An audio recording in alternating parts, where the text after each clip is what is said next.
Bueno, muchas gracias por invitarme a comentar este video de Axel Kaiser que está circulando en las redes. Estas ideas que comenta no son ninguna novedad, se vienen gestando y aplicando hace ya tiempo.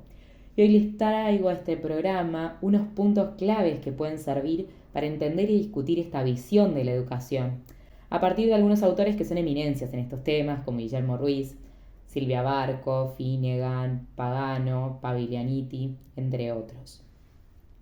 Bueno, Kaiser hace referencia a la educación solamente como un bien económico, como un gasto, como un bien con el cual se lucra. Hoy vamos a hablar de Argentina en particular, él está hablando de Chile, pero hoy vamos a hablar de Argentina. Pero sabemos que la mayoría de los países de Latinoamérica, en la mayoría de esos países, la educación, antes de ser un bien económico, es un derecho. Lo señala el artículo 14 de nuestra Constitución. Todos los habitantes de la nación gozan de muchos derechos, entre ellos el de enseñar y el de aprender. Desde hace muchos años el Estado puso el foco en el derecho a enseñar. Guillermo Ruiz señala que el Estado asume un papel garante en la educación, ¿no? Y en consecuencia es el encargado de proveer recursos salariales, didácticos, edilicios, para garantizar el ejercicio. Esta posición política del Estado como garante forma parte de lo que se llama doctrina de la principalidad, donde el Estado está obligado a asegurar el mínimo de escolaridad obligatoria a través de servicios que garanticen una oferta educativa gratuita y de igual calidad para toda la población. De aquí se desprende que no solo la educación es un derecho, sino que es un derecho social. Ojo que esto no siempre fue así, ni es tan lineal tampoco. En este punto hay varios autores que coinciden que a partir de la Segunda Guerra Mundial se reformula la visión del derecho a la educación, pasando de ser un derecho individual a un derecho social. Como señala Barco, la educación como derecho social se tiene que comprometer con el principio de igualdad de todos los derechos sociales y requiere políticas económicas y sociales concretas.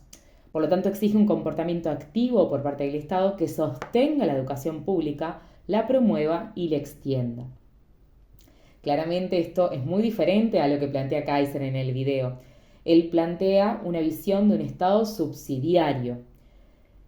Él lo plantea para el Estado chileno, pero como sabemos, estas ideas han atravesado fronteras y tampoco son tan nuevas acá en Argentina. El Estado subsidiario aquí surge post-constitución de 1949, en donde no se establece una función hegemónica en el Estado para la educación. Por lo tanto, son la familia y los establecimientos particulares son los que son definidos como ejes del sistema educativo. Y como señala Finnegan y Pagano, esta perspectiva sirvió en aquel momento como nicho y pudo gestar y por lo tanto dio lugar luego a lo que hoy llamamos educación privada. Esta idea de subsidiariedad se instala y se retoma eficazmente y se consolida en 1993 en la Ley Federal de Educación, donde no se define un responsable particular de la educación, sino que se señala que es una responsabilidad común. Entonces, la responsabilidad que es de todos en general no es de nadie en particular, dice Barco. Kaiser y la ideología neoliberal que representa retoman el concepto de derecho a la educación como un derecho individual, donde es el individuo o la familia que es libre y elige de qué manera accede a la educación, es decir, accede a este bien. Paviglianiti lo propone o lo pone de esta manera, ¿no? Que para el neoliberalismo todo lo negativo es atribuido al Estado y lo positivo al sector privado.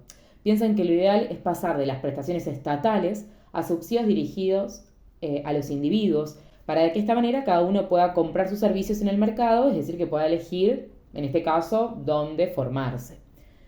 Podemos mencionar algunos principios y valores del neoliberalismo, son varios, pero voy a hacer hincapié solo en dos. Uno es el que señalábamos recién: se elimina la educación como un derecho social para que pase a ser una libertad, un derecho individual, retrocede y es un derecho individual, donde uno podría ejercerlo o no. Por otro lado, la transformación de las instituciones educativas en cuasimercados. Esto es muy característico del neoliberalismo, en donde las instituciones se organizan desde la lógica privada. De hecho, en el video se habla de acortar la duración de las carreras solo por una decisión económica de ahorro. Esto deriva en algunos conceptos como calidad educativa, lucro, competitividad, eficiencia, habilidades, excelencia, mérito, rendimiento, un montón de conceptos que son propios del mercado que se incorporan ahora al sistema educativo. Esto es lo que llamamos tecnocratización de la educación, que trae aparejado el gerencialismo educativo, en donde las instituciones, dirigidas por diferentes actores, ya sea del sector público como privado, van a competir en el mercado por sus estudiantes y por lo tanto van a adaptar la oferta académica para satisfacer la demanda. Es el mercado hecho carne en la educación. En este contexto, la calidad educativa se va a poder de alguna manera medir y comparar para poder de alguna manera competir con otro que también eduque, ¿no? Como vemos en el video, y como señala Barco también, estamos frente a un Estado que solo gestiona recursos. Eso es el Estado gerencialista, ¿no? Es un Estado que solo gestiona recursos y que propone una política reducida a la administración. Esto trae como consecuencia una ausencia de la voluntad política para poder hacerle frente a los problemas socioeducativos actuales que hoy nos competen y nos interpelan. Isch dice que el neoliberalismo de alguna manera nos vende la reforma educativa bajo algunas promesas, bajo la promesa de calidad, de superación, de meritocracia, que ellos dicen que llevará a resolver en algún momento los problemas sociales. Pero él señala particularmente que no se ha podido demostrar que la privatización mejore la calidad educativa y termine con los problemas sociales. Como muchos autores destacan, la privatización aumenta la brecha educativa.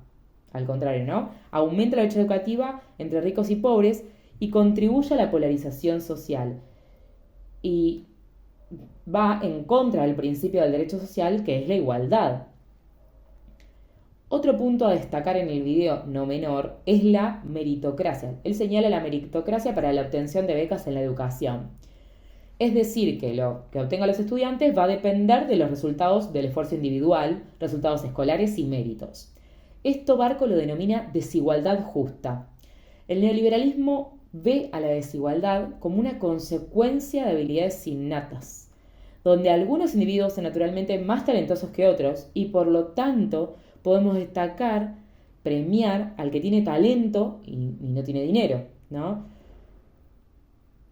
Esto se consolida en el artículo 6 de la Ley Federal de Educación, en donde se señala que el sistema educativo posibilitará la formación integral y permanente acorde con sus capacidades. Esto hace entender a la inteligencia como un atributo inherente a la persona y que la educación puede acompañarlo, pero no tiene el poder de transformarlo significativamente. Es por eso que es importante repensar a la educación como un derecho social donde se considera a la persona como persona sin etiquetarlo ni condicionarlo y puede interpretarse al hecho de educar como una oportunidad de intervención para la verdadera transformación, promoviendo lo que llama Barco la justicia reparadora. Bueno, para ir cerrando, hasta ahora pusimos sobre la mesa algunos conceptos claves para poder desarmar este discurso, como el concepto del Estado subsidiario, gerencialismo estatal, tecnocratización, desigualdad justa, entre otros, ¿no? Y como dije al comienzo, por muchos años se puso el foco en el derecho a enseñar, claramente, es lógico, porque es donde se detenta el poder, ¿no? Allí es donde aquel que enseña puede de alguna manera irrumpir de alguna manera en la sociedad, ¿no? Pero ¿qué pasa con el derecho a aprender? Paviglianiti dice que el derecho a la educación es un derecho fin, pero el derecho a enseñar es el medio para poder lograrlo. El derecho a aprender, es decir, el derecho fin, el derecho a la educación, es el derecho del hombre al desarrollo de la personalidad por medio de la educación, a la adquisición de los conocimientos científicos, técnicos y otros conocimientos. ¿Pero para qué? Para poder lograr sus máximas potencialidades. Con todo esto, entonces, quizás podemos responderle a Kaiser y decirle lo que a él tanto le preocupa. Si el Estado provee de manera pública la educación y el Estado de alguna manera somos todos, ¿qué gana una sociedad en donde sus ciudadanos pueden acceder a una educación gratuita, gradual y laica.